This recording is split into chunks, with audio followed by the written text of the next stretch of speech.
Assalamualaikum and welcome to Pika Storyteller Channel. So, mula-mula sekali terima kasih kepada korang yang sudi untuk klik pada video kali ini dan juga kepada korang yang telah pun tekan butang subscribe di bawah. Dan kepada semua yang belum lagi tekan butang subscribe, please tekan butang subscribe, tekan butang like dan juga tekan butang loceng so that setiap kali kalau bila Pika keluarkan video baru, korang akan terus dapat notification daripada Pika Storyteller Channel. So, sebelum Pika teruskan dengan video kali ini, Pika nak juga korang support Pika dekat lagi satu channel iaitu Automology Channel di mana Pika buat review tentang banyak kereta-kereta yang menarik di Malaysia. Jadi, tanpa kita buang masa, jom kita mulakan dengan kisah seram kali ini di mana Pika akan kongsikan dengan korang semua tentang pengalaman seorang pemandu teksi di Jalan Bukit Bauk, Terengganu. Jadi, tanpa kita buang masa, jom kita mulakan. Bukit Bauk. Bukit Bauk ni sebenarnya terletak di Dungun, Terengganu. Dan bagi kita yang tak berapa nak familiar dengan kawasan-kawasan Terengganu ni, mungkin kita katakan yang kita mungkin tak pernah dengar pun kawasan tu. Tetapi bagi masyarakat setempat dan juga orang-orang Terengganu, Bukit Bauk ni sebenarnya sangat dikenali sebagai satu tempat yang agak seram dan selalu juga orang kaitkan yang tempat ni sebenarnya merupakan penempatan bunian. Kena pula dengan jalan dia yang agak banyak selekor dan jalan yang sempit, tempat ni juga memang selalu sangat terjadi kemalangan maut. Untuk pengetahuan korang juga, sebelum jalan ni dinaik taraf pada tahun 2014, ia merupakan jalan utama untuk ke arah pantai timur sebelum siapnya lebuh raya LPT 2 tu. Tadi Pika dah terangkan sedikit sebanyak tentang Bukit Bauk. So sekarang kita akan teruskan dengan penceritaan pada kali ini yang mana ianya pernah dikongsikan oleh Pak Cik Ishak. Dan cerita ini juga pernah masuk dalam newspaper Cosmo. Jadi untuk kisah seram kali ini sebenarnya dikongsikan oleh Pak Cik Ishak yang juga merupakan seorang pemandu teksi di kawasan Terengganu. Pak Cik Ishak ni dia berusia sekitar 60-an. Dan dia memang tahulah selok-belok tentang jalan-jalan dekat kawasan Terengganu apa semua ni. Sebab walaupun Pak Cik Ishak ni dia menetap di Paka, Terengganu, tetapi dia memang selalulah ulang alik. Sometimes sampai ke Besut pun dia pernah juga untuk hantar customer semua kan. Mengikut jalan cerita daripada Pak Cik Ishak ni, sebenarnya kisah ni berlaku sekitar tahun 1990-an. Sebelum tu, dah ramai yang orang bagi tahu dekat dia kan. Yang jalan Bukit Bauk tu sebenarnya banyak benda seram dan selalu juga ada penampakan ataupun benda yang suka menumpang dekat kereta-kereta orang lain.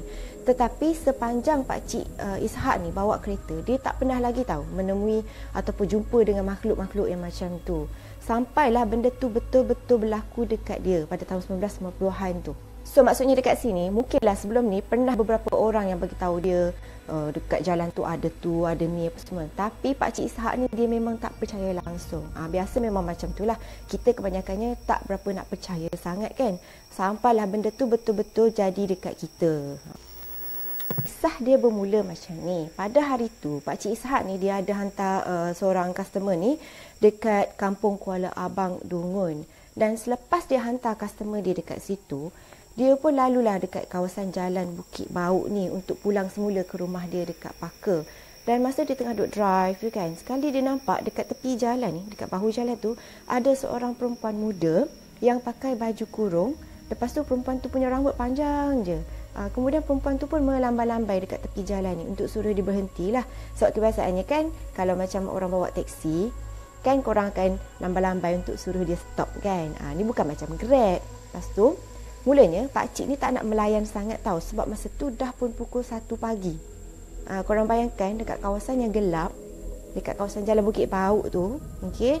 Lepas tu pukul 1 pagi, kemudian ada seorang perempuan pula, perempuan muda rambut panjang duduk tepi jalan. Mula-mula Pak Cik Ishak ni dia tak nak stop. Dia tak nak melayan sangatlah. Tetapi disebabkan dia kesian kan, dia tengok perempuan tu duduk tepi jalan sorang-sorang. So akhirnya dia pun menghentikan kereta dia. Kemudian bila dia tanya dekat perempuan tu nak pergi mana semua, perempuan tu merayu-rayu ihsan daripada Pak Cik Ishak ni untuk hantarkan perempuan ni dekat rumah parents dia yang berada berdekatan dekat kawasan kampung sekitar kawasan tu lah. Kemudian perempuan ni juga dalam keadaan yang agak sebab, dia bagi tahulah dekat Pak Cik Ishak ni yang dia ni tak ada duit sebab dia kehilangan duit. So Pak Cik Ishak ni pun cakaplah dekat perempuan ni kan, tak apalah, sebab dia tengok pada keadaan perempuan tu macam kesian je kan dengan merayu apa semua. Jadi Pak Cik Ishak tu pun kata tak apalah, kampung tu pun berdekatan je. Jadi dia akan tolong hantar perempuan ni dekat rumah parents dia tu tanpa mengenakan sebarang bayaran. Kemudian Pak Cik Ishak ni pun menjemputlah perempuan ni untuk masuk ke dalam kereta. Dan perempuan tu pun duduklah dekat belakang kan. Masa Pak Cik Ishak ni tengah drive, dia macam rasa was-was juga tau. Dia macam rasa nak tanya perempuan ni beberapa soalan lah. Macam contohnya macam mana perempuan tu boleh ada dekat situ tengah malam, sorang-sorang pula, mana kenderaan perempuan tu, macam mana boleh dia sampai dekat situ semua kan. Dengan keadaan baju perempuan tu yang macam berkedut je. Cuma satu je, perempuan ni dia tak ada bau yang pelik-pelik. Maksudnya badan dia tu bau wangi. Jadi disebabkan tu jugalah Pak Cik Ishak ni pada mulanya was-was juga. Takut perempuan ni bukan manusia tapi jelmaan semata-mata kan. Tapi sebab ada bau wangi apa semua tu, so dia fikir mungkin kalau macam hantu ke apa biasa mengeluarkan bau busuk, tapi ni wangi kan. So dekat situ Pak Cik Ishak ni pun tak tanyalah perempuan tu. Tidak lama kemudian, mereka pun sampailah dekat destinasi, dekat kawasan rumah parents perempuan ni tadi. Dan selepas tu perempuan ni pun keluarlah daripada kereta dan diucapkanlah terima kasih dekat Pak Cik Ishak ni. Sebab Pak Cik Ishak ni sudi untuk hantar dia tanpa mengenakan sebarang bayaran. Dan lepas tu perempuan tu pun berlalu pergi. Kemudian Pak Cik Ishak pun baliklah kan macam biasa. Dan dia perasan selepas beberapa hari selepas dia hantar budak perempuan ni, memang rezeki dia mencurah-curah sebab dia terima banyak sangat pelanggan untuk hantarkan pelanggan ni dekat kawasan-kawasan jauh.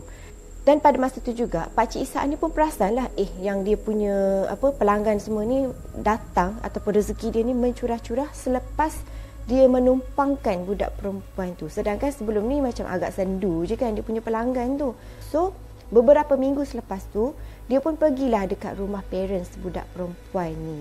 Untuk tanya siapa budak perempuan tu sebenarnya. Apabila Pak Cik Ishak ni sampai ke rumah parents budak perempuan ni, Pak Cik Ishak pun menceritakanlah dekat parents ni kan. Dia katalah ada satu malam ni budak perempuan yang ciri-ciri dia macam ni, pakai baju kurung, rambut panjang apa semua, pernahlah menumpang dia kan. Dan masa tu mak kepada budak perempuan ni pun menangis sesak-sesak sebab dia kata memang betul lah tu anak dia. Tapi malangnya anak dia baru je sebulan sebelum kejadian tu meninggal dunia sebab kemalangan dekat kawasan tu. So maksudnya dekat sini, apa yang Pak Cik Ishak tu nampak pada malam tu sebenarnya bukan manusia, tetapi jelmaan dalam bentuk budak perempuan tu. Sebab pada masa tu budak perempuan tu dah meninggal dunia pun. Dan kemungkinan tempat yang sama yang dia meninggal tu adalah tempat di mana yang dia berhenti tepi jalan. Sebab itulah Pak Cik Ishak ni tak dapat nampak mana kereta budak perempuan tu. Selepas mendengar penjelasan daripada parents budak perempuan ni, Pak Cik ni pun terkejut lah. Yelah kan, bagi korang pun mestilah agak terkejut, betul tak? Walaupun jelmaan tu tidaklah membuat muka yang pelik-pelik, mata terkeluar ke apa kan. Tetapi jalan cerita yang diceritakan oleh parents budak tu membuatkan Pak Cik tu rasa terkejut dan meremang lah of course lah kan. Sebab kau menumpangkan kelibat manusia yang dah pun meninggal dunia. Sebenarnya bukanlah roh, tapi mungkinlah jelmaan. Okay. Dan dekat sini Pak Cik Ishak tu tanyalah family budak perempuan ni berkali-kali untuk kepastian lah. Dan lepas tu parents dia pun bawa lah Pak Cik Ishak ni pergi dekat kubur budak perempuan tu untuk menunjukkan dekat Pak Cik Ishak ni bahawasanya memang betul anak perempuan dia tu dah pun meninggal dunia dekat situ. So cerita dia ni agak sedih juga sebenarnya kan. Dan lepas daripada tu Pak Cik Ishak ni sebabkan oleh dia terlampau terkejut, dia pun demam dalam tempoh yang agak lama jugalah. Sebab dia demam terkejut kan. Yalah kalau korang takkan tak terkejut, betul tak? Dan kemudian lepas tu Pak Cik ni juga bagi tahu yang sebelum ni kalau dia dengar radio dalam kereta, dia biasanya dengar lagu-lagu apa semua kan. Dan sekarang dia tukarlah kepada lebih suka dengar ayat-ayat Al-Quran daripada dengar lagu-lagu. Bukanlah kata dia takut, tapi ialah kadang-kadang benda tu memberikan satu kesedaran pun ada juga. Betul tak? So dekat sini, ada tak antara korang kat sini yang berasal daripada Bukit Bau? Mungkin korang nak kongsikan dekat Pika kisah-kisah yang mungkin sebelum ni orang lain tak tahu dekat komen di bawah. So apapun itu sahaja kisah Pika untuk kali ini. Okay, seperti yang dikisahkan oleh Pak Cik Ishak. Okay, yang mana Pika letakkan juga link dekat description dekat bawah ni. Okay, jalan cerita dia semua. Dan pada korang yang belum lagi tekan butang subscribe, please tekan butang subscribe sekarang. Dan pada yang dah pun tekan, terima kasih. Dan jangan lupa juga untuk tekan butang loceng, notification tu. So that setiap kali kalau Pika keluarkan video baru, korang akan terus dapat notification daripada Pika Storyteller Channel. So jumpa korang lagi in my next video. So see you soon. Bye.